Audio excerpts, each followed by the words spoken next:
I'm Sfeir Semler. I am a gallerist I'm based in Hamburg and Beirut. I've had the gallery since 30 years in Germany and since 10 years in Beirut. Our program is a very conceptual program. We work mainly with minimal and conceptual art. We've worked with many very important artists, but in the beginning of the 2000s, we started working with a group of artists from the Arab world. We started with them at scratch, and all of a sudden they became more and more important. These artists are very involved in humankind's question, territory questions, because this is normal when you were born in an area of the world where problems are all over. So you start working about the political problems that surround you because you grow up with them. And most of our artists are working with very conceptual means, very minimal means.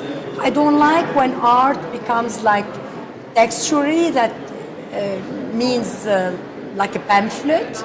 They're rather subtle when they talk about politics or about countries, borders, and they use very minimal medias to make the work.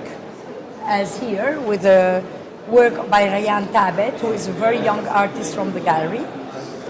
He was to flee with his father and mother from the war, and they were planning to leave the country with a boat, but then the father noticed that it is too dangerous. Years later, he finds back the boat, uses the oars to make this piece of art. We started working with some artists from the Arab world in the early 2000s. And I used to go to Lebanon and travel the Middle East and wouldn't find appropriate spaces for art. So that is why I decided to open a white cube, the first white cube in the Arab world. And the gallery is a very big space. It's 1,400 square meters big, and it is located in a former factory, steel factory, and it allows each artist to make serious exhibitions of institutional quality. When we started, there was no local art market, but now there are many collectors from Lebanon and from the Arab world who started collecting. And they may be based elsewhere, but they travel, they come back.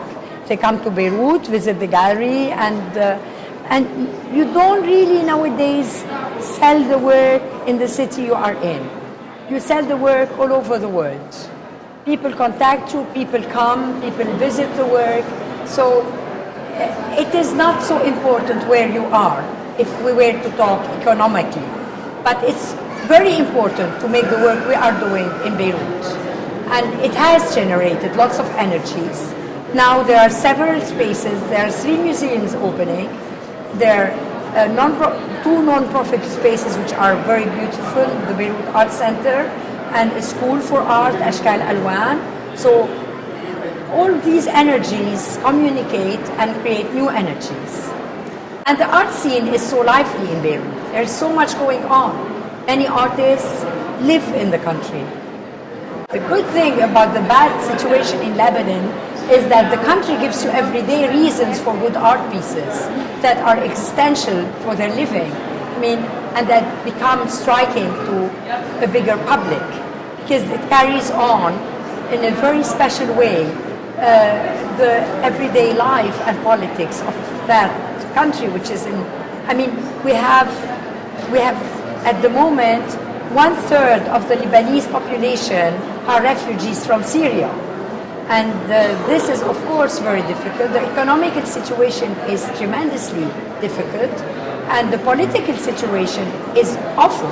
That means we are living in a vacuum. We don't have a president. And every day, you're frightened to know if the Syrian, if the IS, the ISIS, is going across the border and get to Beirut. And in fact, another work, the work of Munira Salah, she has interviewed refugees in camps, Syrian refugees. It's really striking to check the work and to read what they say. And these work are real, are true, are on the ground, and that's why they're relevant. Super difficult. The customs stop each of our shipments. They may put estimates of each artwork. For example, let's take an example. We produce many pieces in Germany because we don't have the means to make prints and framing in Lebanon the way you could in Berlin or in Hamburg, of course. And so the artist is based in Beirut. You bring the work, he goes to Berlin, prints his prints in Berlin. We frame them in Hamburg, we bring them back to the country. They charge us on the art piece, but they don't even agree to charge us on production. Because in fact, the artist lives in Beirut, he pays his taxes in Beirut. When I sell the work in Beirut, I pay the taxes in Beirut. But they still would want to tax us on the art piece as an artwork. That means on the real selling value of the work and not only on the production value. And take it, I mean, name it. I could go on and on. I mean, you would like take artworks that from very young artists, they would Google and they would find a similar name in the internet. They would estimate the artwork to anything that has nothing to do with reality and would charge you on that. I think that even the government, customs have become more cooperative with us. I mean, I've written like trillion letters, I've met. The problem is you go see a minister. 3 more months later, he's no more the minister. So you have to restart at scratch and see the next minister. But, well, we're trying, and it has improved a lot, I must say. Now, we have ways to work, and our last show went very well, although it's a very ambitious show. It has works by Marcel Broters, by Richard Archwager, and by the gallery artists, of course, but we have also expensive, very, very good, very important works in the anniversary show, and Patrick Poirier, Finlay, and we managed to bring them in without too much trouble, and we bring them out again, I hope, without trouble. First, I travel a lot. Second, I meet lots of curators. I introduce the work of the artist. And third, the artists are amazing, so you cannot do without them. And the quality of the art convinces the curators. The work of Wael Shawi showing at PS1 is breathtaking. Many have really posted that it's the best show they've seen in years. And Walid Rad will have a solo show at MoMA in October. And the world has become very small. I mean, people are all over, all of us travel all over. And I think that the art coming from our part of the world, from the Arab world, has become a necessity because all of us question the reasons for the political situation nowadays. And artists give in a very thought-of way, stepping back from daily politics, answers to problems. When you look at the work of Wael Shawi, of the Crusades seen from the Arabic point of view, the Crusades become contemporary. When you look at the figures, you don't know if they are from 2,000 years before or in 2,000 years in the future, but somehow they're very, very actual. The story is actual. It could be in the current news, but in a very different way. For this reason, it has a universal quality to it. And this is why it becomes interesting to an American public, and it becomes interesting to an American curator. In fact, our main clients are museums and professional collectors, institutions, because as you see a piece like Rayan Tabet's piece, this is 5 meters. It is not really domestic. You can't really hang it in a normal apartment. And so most of our clients are really institutions. And why are they interested in the work? I think the work, as I say, is relevant to a general political situation. You need to understand what's going on in the world, in the Arab world. What is Islam about? You need to understand how those societies are constructed. And I think that our artists give answers to these questions in a very artistic and elegant way. So I think this is why institutions become interested in the artists we show. And the quality of the works is striking. I mean, when you see a painting like that from the Syrian painter Marwan, it could hang next to a bacon and is as strong as the bacon. And it's a discovery for everybody. So it opens up your frontiers and your borders. It opens up new areas of the world and it's enriching for everyone. For us, because we bring it to the West.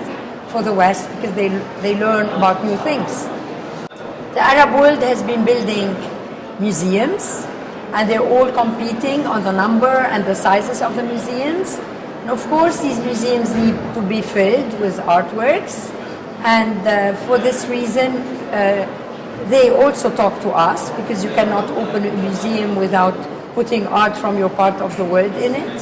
So these are also very important clients to us, and we also work with all of them.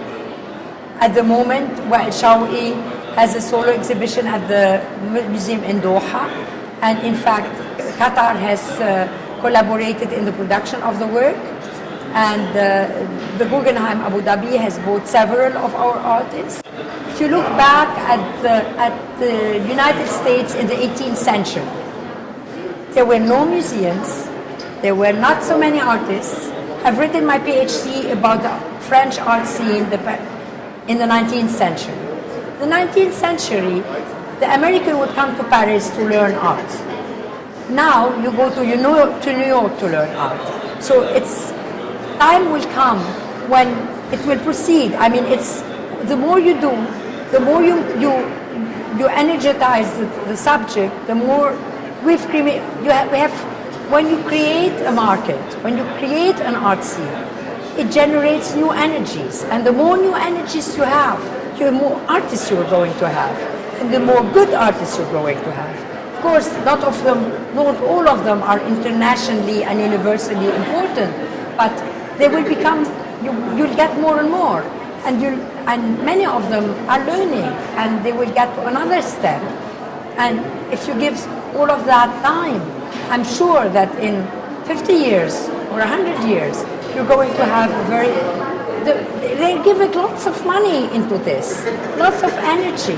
They're generating really things, and we need to give it time, and I'm really sure that the Arab world can become a new capital for the arts.